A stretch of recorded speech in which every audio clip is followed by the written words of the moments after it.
Hello everyone, welcome to Sifas universe. আজ আমি আপনাদের সাথে শেয়ার করতে চলেছি ক্রিসমাস স্পেশাল প্লাম কেক বা ফ্রুট কেক রেসিপি। আমি এখানে কেকটা ডিম, বাটার, অ্যালকোহল এবং ওভেন ছাড়াই বানিয়েছি। আমার দেখানো সমস্ত টিপস অ্যান্ড ট্রিক্স যদি আপনারা পারফেক্টলি ফলো করেন তাহলে আপনারাও পেয়ে যাবেন এরকম healthy and tasty plum cake or fruit cake. প্রথমে আমি এখানে নিয়েছি 1 কাপের মতন অরেঞ্জ জুস। নিয়েছি কিছু ড্রাই ফ্রুটস যেমন 2 টেবিল স্পুন চিনি, 3 টেবিল স্পুন টুটি ফুটি, 2 টেবিল স্পুন গোল্ডেন কিশমিশ, 2 টেবিল স্পুন ব্ল্যাক কিশমিশ, 2 টেবিল স্পুন কাজু বাদাম আর 2 টেবিল স্পুন আমন্ড বাদাম। এরপর একে একে এই সমস্ত ড্রাই ফ্রুটসগুলো আমি অরেঞ্জ জুসে দিয়ে দেবো।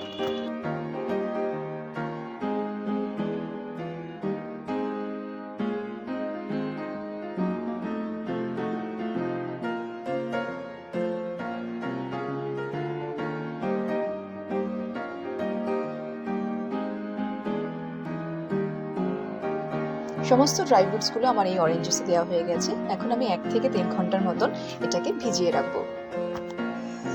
এরপর এখানে আমি চিনির ক্যারামেলটা তৈরি করে নেব। একটা কড়াতে আমি নিয়েছি 1/2 কাপের মতন চিনি। গ্যাসের ফ্লেমটা একেবারে লোতে রেখে চিনির এই ক্যারামেলটা আমি তৈরি করব। চিনিটা কড়াতে দেওয়ার পর এইভাবে স্প্রেড করে দেব যাতে সম্পূর্ণ চিনিটা তাড়াতাড়ি গলে যায়। আপনি দেখতেই পাচ্ছেন চিনিটা হালকা গলে গিয়ে ব্রাউন হতে শুরু করেছে। এখন আমি খুন্তিটা দিয়ে এইভাবে চিনিটাকে একটু নাড়িয়ে নিচ্ছি। চিনিটা এখানে খুব সুন্দরভাবে গলে গিয়ে কালারটা ব্রাউন হতে শুরু করেছে। এই পর্যায়ে কিন্তু গ্যাসের ফ্লেমটা অবশ্যই লোতে রাখবেন। একটু যখন এটা ফুটে আসবে তখনই আমি গ্যাসের ফ্লেমটা অফ করে দিচ্ছি। গ্যাসের ফ্লেমটা অফ করে দিয়ে আমি এখানে দিয়ে দেবো 1/2 কাপের মতন জল। জলটা খুব সাবধানে দিতে হবে। প্রথমেই সবটা জল দিয়ে দেওয়া যাবে না, প্রথমে অল্প পরিমাণে দিয়ে তারপরে সম্পূর্ণ জলটা দিতে হবে। সম্পূর্ণ জলটা দেওয়া হয়ে গেলে গ্যাসের ফ্লেমটা আবার আমি অন করে দেবো। এরপর আরও 2 মিনিট মতন আমি এটাকে নাড়িয়ে নেব। চিনির ক্যারামেল এখানে আমার পারফেক্টলি তৈরি হয়ে গেছে। এরপর আমি কেকের জন্য ব্যাটারটা তৈরি করে নেব। একটা বোলের মধ্যে আমি নিয়ে নিয়েছি 1/4 কাপ রিফাইন্ড অয়েল, দিয়ে দিচ্ছি 1/4 কাপ দুধ। দুধটা আমি রুম টেম্পারেচারে হালকা ফুটিয়ে নিয়ে দিয়েছি।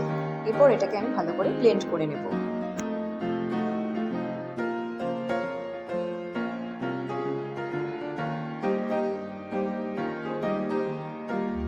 এরপর এখানে আমি একটা স্ট্রেনার নিয়েছি, সমস্ত ড্রাই ইনগ্রেডিয়েন্টসগুলো আমি এখানে স্ট্রেন করে নেব। নিয়ে নিচ্ছি 1 কাপ পরিমাণ ময়দা, দিচ্ছি 2 টেবিল স্পুন মিল্ক পাউডার। এই মিল্ক পাউডারটা দেওয়ার জন্য কেকের টেস্টটা খুব ভালো হয়। দিচ্ছি 1 টেবিল স্পুন বেকিং পাউডার এবং 1/4 table spoon baking soda. Next আমি অ্যাড করে নিচ্ছি 1/2 টেবিল স্পুন সিনামন পাউডার আর 1 পিঞ্চের মতন নাটমেগ বা জায়ফল পাউডার।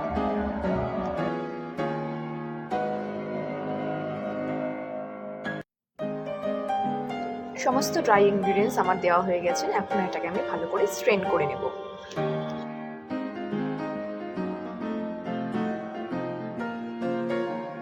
এরপর এগুলোকে আমি একটা হুইস্কারের সাহায্যে ভালো করে মিক্স করে নিচ্ছি।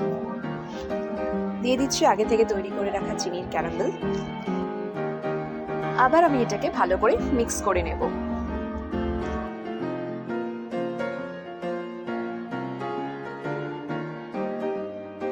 পারফেক্টলি ব্লেন্ড হয়ে গেছে। নেক্সট আমি এর মধ্যে অ্যাড করে নিচ্ছি আগে থেকে ভিজিয়ে রাখা ড্রাই ফ্রুটস আর অরেঞ্জ জুস।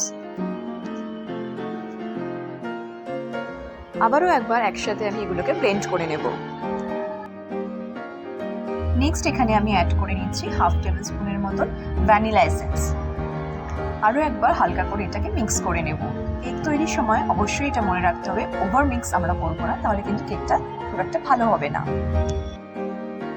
কেক তৈরির ব্যাটারটা আমাদের পারফেক্টলি তৈরি হয়ে গেছে। এখন কেকটাকে বেক করার জন্য আমি নিয়ে নিয়েছি একটা মোল্ড। এখন এর মধ্যে 1 টেবিল স্পুনের মতন সাদা তেল দিয়ে আমি ভালো করে তেলটাকে গ্রিস করে নেব।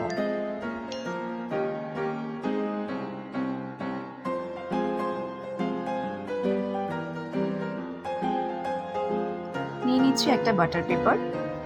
এই মোল্ডটার চারপাশেও আমি একটা বাটার পেপার লাগিয়ে নেব। এরপর এখানে আমি কেকের ব্যাটারটা সম্পূর্ণ এর মধ্যে ঢেলে দেব।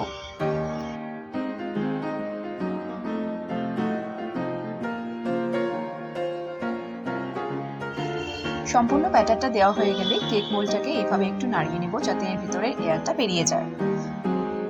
আমি এখানে আজ কেকটা ওভেনে বানাবো না, কড়াতেই বানাবো।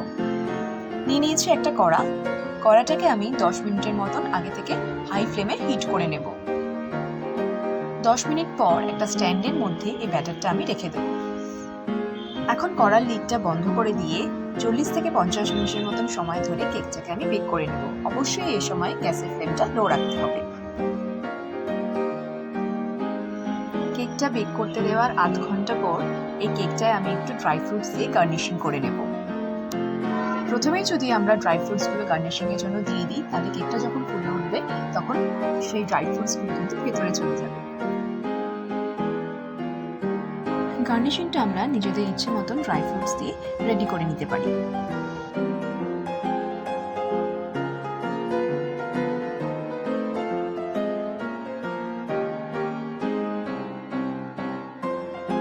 আমি এখানে আগে যা যা ড্রাই ফ্রুটস ইউজ করেছি সেই সমস্ত ড্রাই ফ্রুটসগুলো দিয়ে আবার গার্নিশিং করছি।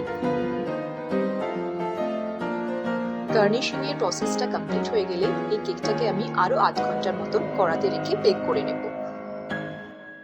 আপনারা যারা ওভেনে করবেন তারা 180 ডিগ্রি সেলসিয়াসে প্রিহিটেড ওভেনে 35 টু 40 মিনিটস মতন সময় ধরে কেকটাকে বেক করে নেবেন।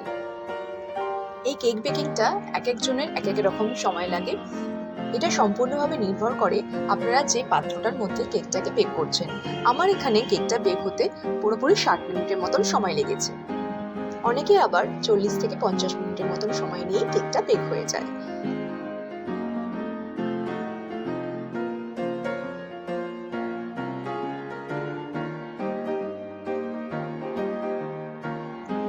কেকটা আমাদের ফাইনালি পুরোপুরি রেডি হয়ে গেছে। এখন আমি একটা টুথপিকের সাহায্যে চেক করে নেব কেকটা প্রপারলি বেক হয়েছে কিনা। টুথপিকটা ক্লিয়ার আছে, তার মানে কেকটা আমার প্রপারলি বেক হয়েছে। এখন আমি একটা ছুরির সাহায্যে কেকটাকে ডিমোল্ড করে নেব।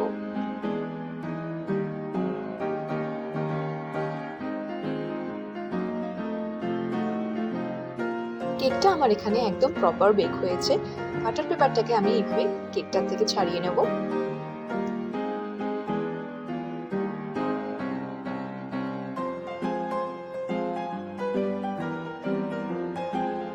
ফাইনালি আমাদের ক্রিসমাস স্পেশাল প্লাম কেক আর ফ্রুট কেক তৈরি হয়ে গেছে। ওপর থেকে আমি একটু হানি ব্রাশ করে দিচ্ছি কেকটা যাতে আরো অ্যাট্রাকটিভ লাগে। এটা অপশনাল, আপনারা চাইলে এটা নাও করতে পারেন। সুপার টেস্টি প্লাম কেক আর ফ্রুট কেক এখন রেডি সার্ভ করার জন্য। কেকটা আমার এখানে খুবই সফট এবং স্পঞ্জি হয়েছে। তাই বন্ধুরা আপনারাও আর ওয়েট না করে বানিয়ে ফেলুন উইন্টার স্পেশাল আর ক্রিসমাস স্পেশাল প্লাম কেক আর ফ্রুট কেক। আজকের মতো এখানেই শেষ করছি। দেখা হবে অন্য আরেকদিন অন্য আরেক রেসিপি নিয়ে। ভিডিওটা যদি তোমাদের ভালো লেগে থাকে তাহলে প্লিজ একটা লাইক, শেয়ার এন্ড সাবস্ক্রাইব করে দিও। And don't forget to spread love and happiness. Thank you.